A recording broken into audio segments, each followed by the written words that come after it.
Some people say sorry the way other people breathe. It slips out before they even know what happened.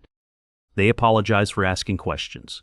They apologize for taking up space in a doorway, in a conversation, in a relationship. And after a while, it stops sounding polite. It starts sounding like a person asking permission to exist. If that is you, the habit probably did not begin with manners. It began with caution. Because some children learn early that the safest version of themselves is the least disruptive one, the one who never adds weight to a heavy room. So they become careful with their tone, careful with their needs, careful with the amount of air they seem to use. They learn to soften every request before it can become a burden. They learn to apologize before anyone else can blame them. That is why adulthood can look so confusing from the outside. You seem thoughtful, considerate, even unusually self-aware. But inside, it does not feel graceful. It feels tense, like you are constantly editing yourself before anyone can reject the unedited version. You say sorry when someone bumps into you. You say sorry when your phone rings, when you are sick, overwhelmed, late, or simply human. Because this kind of apologizing is rarely about guilt. It is often about prevention. It is the nervous system trying to stay ahead of disappointment, ahead of anger, ahead of being too much. Maybe you grew up around unpredictable moods. Maybe the emotional temperature in your home changed without warning. When that happens, a child becomes a scanner. They study footsteps, size, silence, the sound of cabinets closing. They get good at reading the room before they can read themselves. That skill follows them into life like a second language. So now, before you speak, your body checks for danger. Before you ask, your mind calculates the inconvenience. An apology becomes a cushion, a small offering, a way to make your presence feel less expensive. This is why people who apologize for everything often look incredibly responsible. They seem mature. They seem easy to be around. But what looks like maturity can be an old survival pattern, wearing clean clothes. It could be fear with perfect manners. Sometimes, it starts with emotional neglect, not open cruelty. No one had to scream for you to become small. It is enough to grow up where your feelings had nowhere to land, where you were tolerated physically but not held emotionally. A child in that kind of home makes a painful discovery. My feelings do not get comfort. They get ignored or turned into a problem. So the child adapts. They stop bringing full-sized emotions into the room. They become low maintenance. They become impressive. They become the kid who says, "It's okay," long before anything feels okay. And years later, that same person is apologizing to a partner for crying, apologizing to a friend for needing reassurance, apologizing to a coworker for asking a completely reasonable question, apologizing to a cashier because the card reader is slow. It sounds small until you realize what it reveals. Somewhere deep down, your existence still feels like an interruption. You do not only fear doing something wrong, you fear being felt too strongly by other people. So you cushion every sentence. Sorry, just one thing. Sorry, this might be dumb. Sorry, I know you're busy. Listen closely, and you can hear the real message underneath. Please do not regret my presence. This is also why receiving care can feel strangely uncomfortable. If someone is kind, you may rush to apologize for needing it.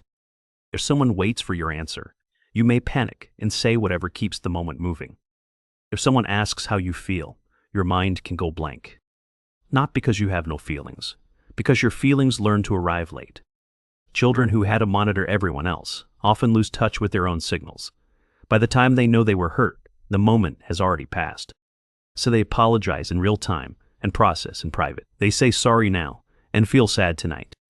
This is why so many highly apologetic adults seem calm during difficult moments.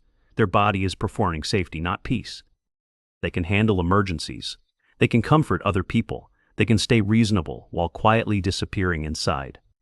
Then later, in the kitchen or the shower or the parked car, the collapse arrives.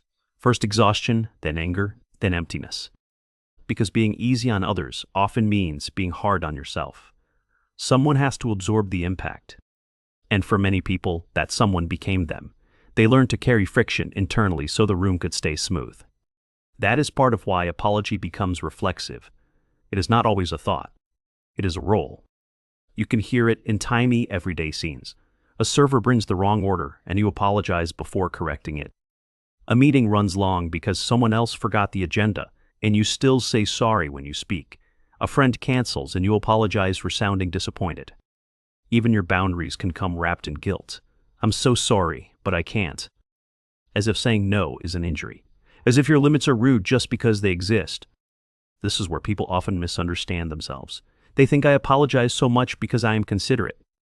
And yes, sometimes you are considerate, but sometimes you are trying to stay lovable by staying harmless. That is a very different thing. One comes from respect, the other comes from fear. But inside, fear is still fear. It still tightens the chest. It still turns ordinary moments into tiny negotiations for safety. The child who once felt responsible for other people's moods often becomes the adult who feels responsible for other people's discomfort, even the mild kind. So if someone seems annoyed, you rush to fix it. If someone goes quiet, you assume you caused it. If someone needs time, your mind begins building a case against you. You start apologizing before the facts even arrive. Your brain learned that relationships can shift suddenly. That connection can feel warm one minute and costly the next. So now you overcorrect. You offer apologies like little peace offerings to keep closeness from breaking. The cruel part is that this can make other people underestimate your pain. They see someone composed and accommodating. They do not see the inner math, the constant scanning, the fear of becoming difficult, needy, or selfish. You may even pride yourself on not asking for much, but the pride usually hides a deeper grief. Not asking for much is not the same as not needing much. Some people call themselves independent because dependence never felt safe. That is why rest can feel guilty too. If your value was built around being useful, slowing down can feel wrong. You sit on the couch, and your body is tired, but your mind whispers that you should answer messages, clean something, improve something, earn something. And when someone offers help, you say they do not have to. Often, what you mean is that you do not know how to let them. This pattern can shape love in quiet ways. You become the understanding one, the flexible one, the one who always says it's fine. At first, people may adore that about you. Later, they may realize they barely know where you actually are. Because chronic apologizing is not just about words. It is often a form of self-erasure. You disappear in advance. You soften your reactions before they fully form. You explain your pain too gently. You laugh while saying something that actually hurt. You add a smile so the truth lands softer.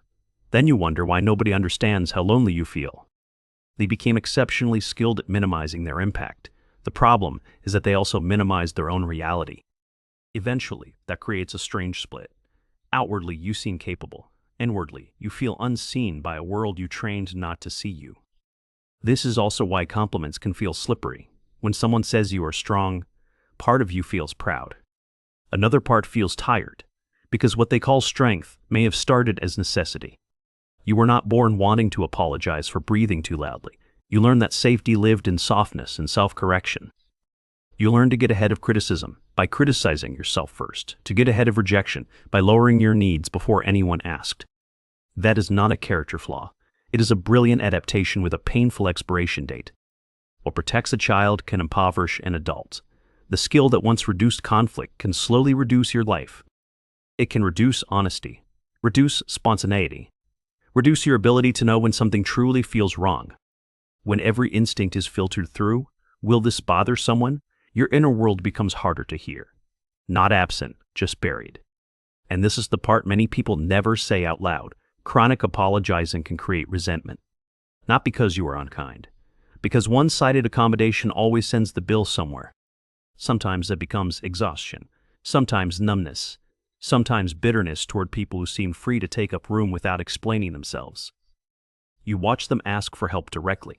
You watch them disagree without crumbling. Part of you admires them. Another part feels almost offended, as if they skipped a rule you had to live by. But they did not skip a rule. They just were not trained to confuse self-erasure with goodness. That is the reframe that changes things. Your constant apologies are not proof that you are more considerate than everyone else. They may be proof that your nervous system still expects punishment for ordinary humanity. That is a different story. Because once you see the pattern clearly, you stop turning it into identity. You stop calling it just how I am.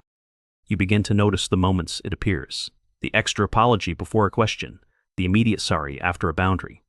Your shoulders tense when someone says they want to talk. Your voice changes when you need something.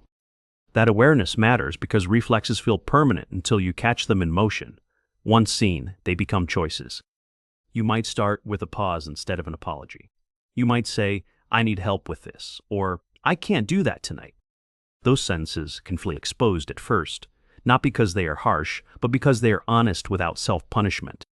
Honesty without apology can feel dangerous to someone who grew up earning safety. That does not mean it is wrong. It means your body is updating an old map, one where your needs are not emergencies. You do not have to become hard. You do not have to stop being kind. The goal is not to turn softness into armor. It is to let softness include you too. To let consideration stop at the point where self-erasure begins. To let politeness exist without becoming self-abandonment. There is a difference between taking responsibility and taking blame for being alive. Many people were never taught that difference. They were taught to manage tension, reduce inconvenience, and stay emotionally economical, so they became adults who apologize with aching hearts. If that is your pattern, it makes sense. It has history. It has logic. But it is not the deepest truth about you. It is the shape you took in rooms that asked you to be smaller. And maybe the next chapter is not about becoming louder. Maybe it is about becoming more accurate. Accurate about what is yours to own. Accurate about what was never yours to carry. Accurate about the fact that being gentle does not require guilt. Accurate about the fact that your needs do not become selfish when someone notices them. You are not rude for having limits. You are not difficult for having feelings.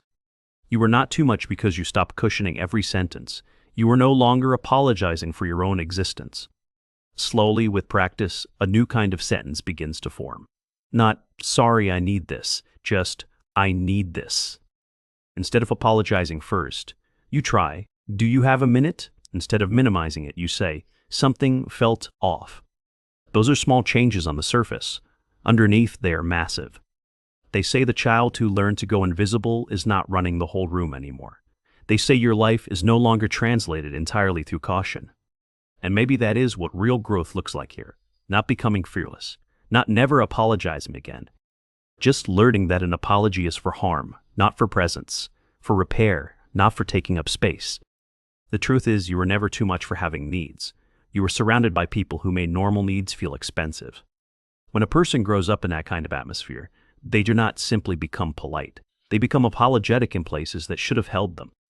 So if you hear yourself saying sorry for everything, listen deeper. The word may be carrying an old ache, an old strategy, an old promise to keep the peace by disappearing first.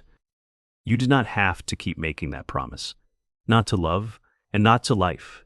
Most of all, not to yourself. You can be thoughtful without shrinking, careful without silencing, kind without asking forgiveness for being here. And sometimes the most powerful sign of healing is not a dramatic speech. It is a quiet sentence said without apology. A need stated plainly, a boundary held calmly, a feeling admitted before it hardens into shame. For someone who spent years saying sorry just to stay safe, that is not a small change. It is the beginning of finally believing you belong here too.